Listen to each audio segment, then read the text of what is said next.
Hey folks, welcome back to another Tarkov video. We're going to do another economic rundown inside the Hideout today, what you can make and what you can make the most money with.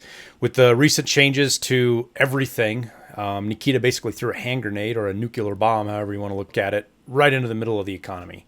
So quite a few things have changed. Some things have become sellable and a lot of things have become unprofitable.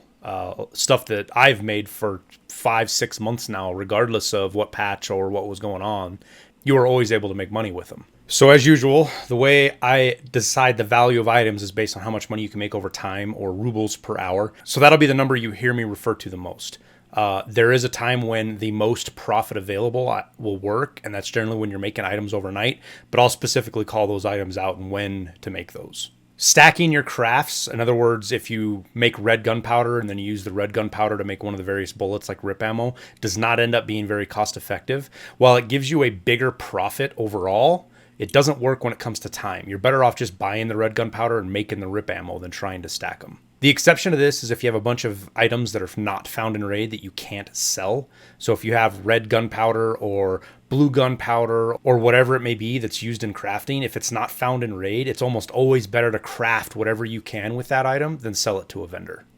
And one last thing, I want to do a plug for Tarkov Market again. Those guys help me out a ton with my analysis and the way I look at stuff and figure out what's the best to sell. They don't pay me for anything, but it's well deserved to get the traffic over there. And it's a great tool to double check what you're selling, maybe what items are better keeping. Plus the bot in our Discord allows us to check in raid if we want to keep one thing or another. So head over to tarkovmarket.com and check it out. All right, so the first thing we're going to look at here is the med station. Hasn't changed a lot here. I'm still primarily making pile of meds. At this point, I'm not because I'm out of Augmentin, and the Augmentin's gotten kind of expensive in the 19 to 20. And when it does that, it's better to make Salewas, in my opinion. You can get sometimes you can get the components a little bit cheaper from people that sell the vendor and buy them under the vendor prices. Plus, Salewas were selling a little bit high. They've come back down, but I sold a whole batch of 10 at 13K here earlier this morning. So the 1270 to 13K price range puts you right there on par with pile of meds when Augmentin gets over about 18 or 19,000.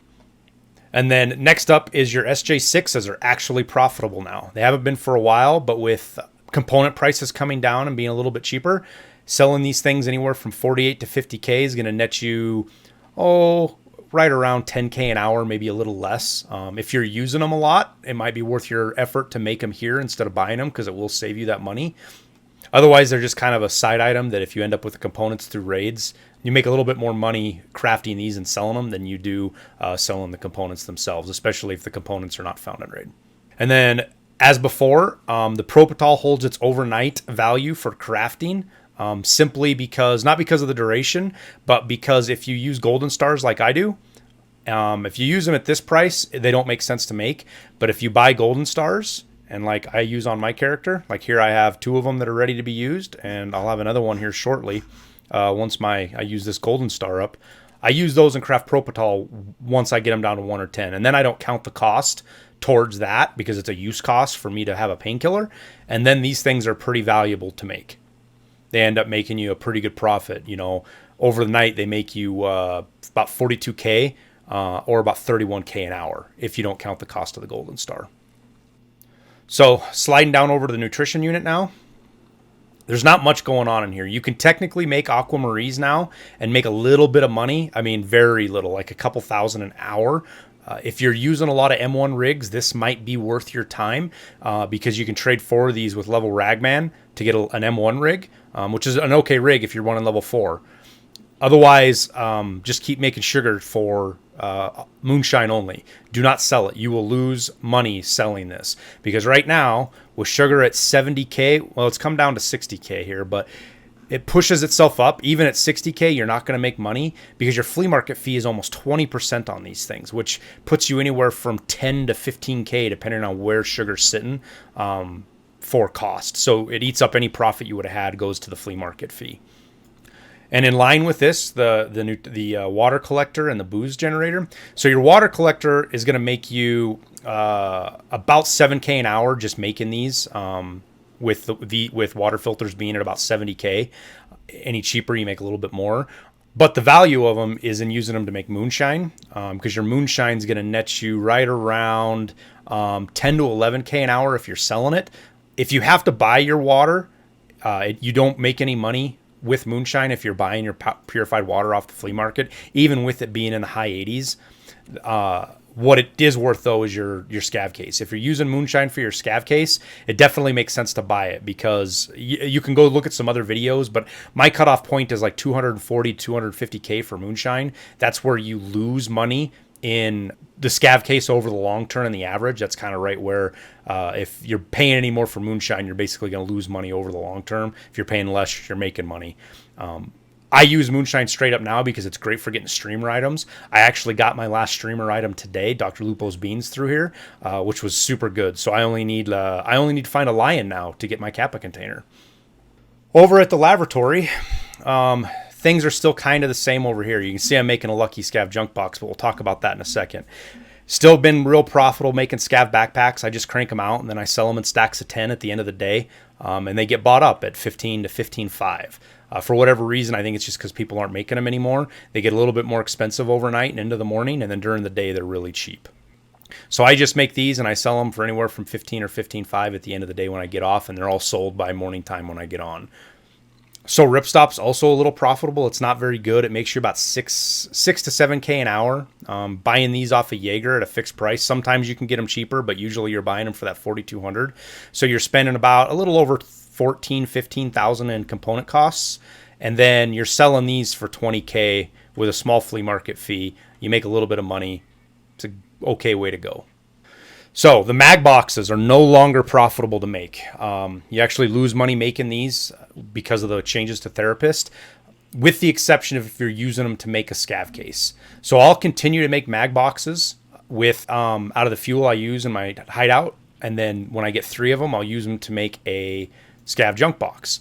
Now, this thing takes forever to make. I'm making one right now because I need to get the cost of the flea market fee on these. I'm not sure what it is. I'm plugged in at 10% right now in my spreadsheet, just as a guess. I don't think it's any higher than that, but you make somewhere around 60 to 70K depending on what you get your component prices at, and that goes up to almost 110K, 105, 110K if you're using mag boxes you made yourself.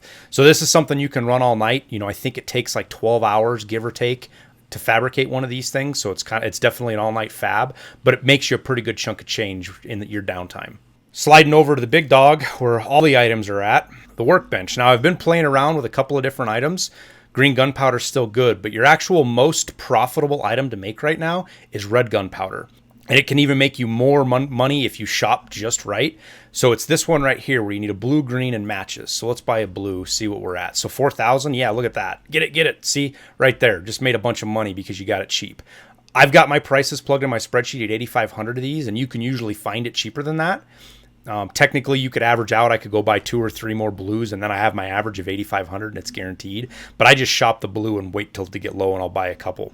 So with that, and green gunpowder being around 60K, which is a little more expensive now, but it'll come down as people add a bunch, combined with matches, which is another one you can get cheap, but it doesn't have a huge effect.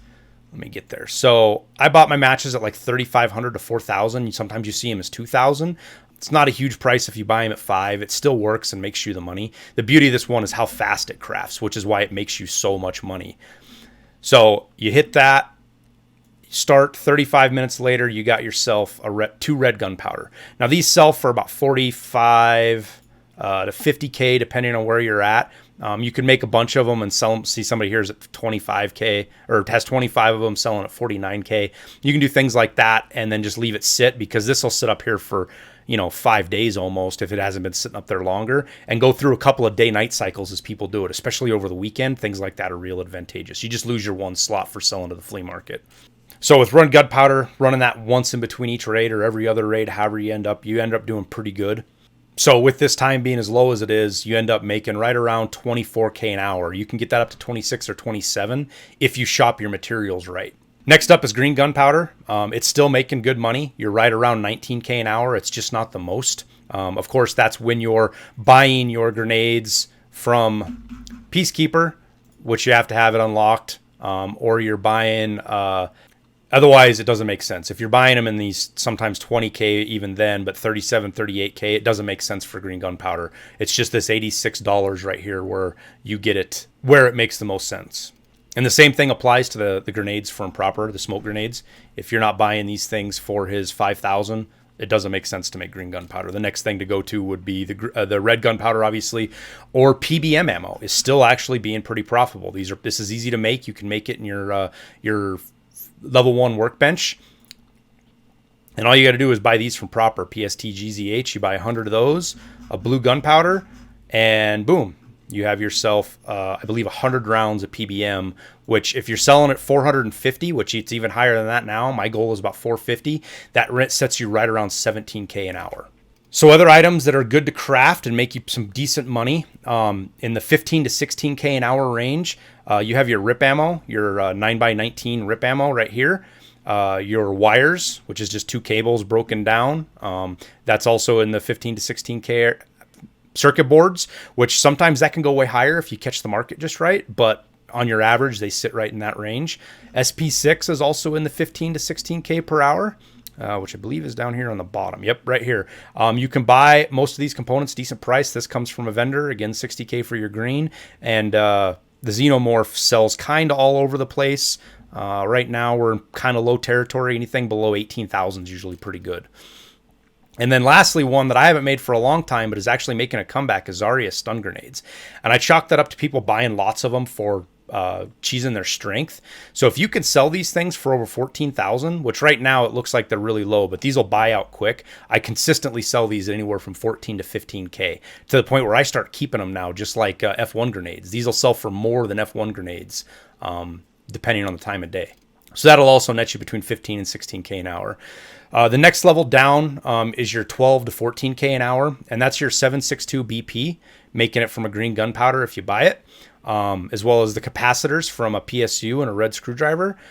The AP 6.3 is in that same range as well, the 12 to 14K, which, where is it?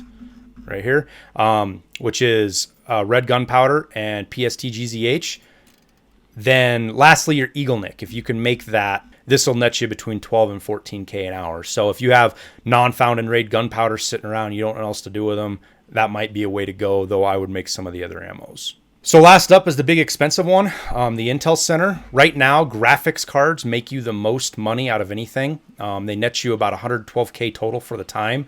Next up is VPXs, but I've been seeing this price come down quickly. So with the long duration, if you start them today or tomorrow, very well, by the time you go to sell them, they might not make you as much money as, say, Intel, which has been more stable. And then the Intel itself makes you about 85K an hour. I'm making this right now because I have tons of thumb drives I find in RAID, turning those into folders of intelligence to use in my scav junk box.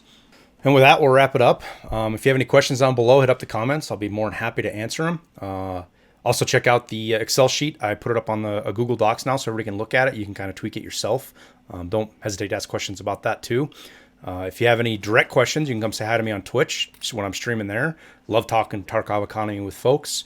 If you guys got some value out of this and enjoyed it, please hit like, subscribe for alerts on future videos so you can see the stuff right when it comes up. And lastly, thanks everybody for the support they've given so far. I never thought I'd even get as far as I am right now with a YouTube channel. So thank you guys. Wish you the best of luck in Tarkov, and we'll see you out there.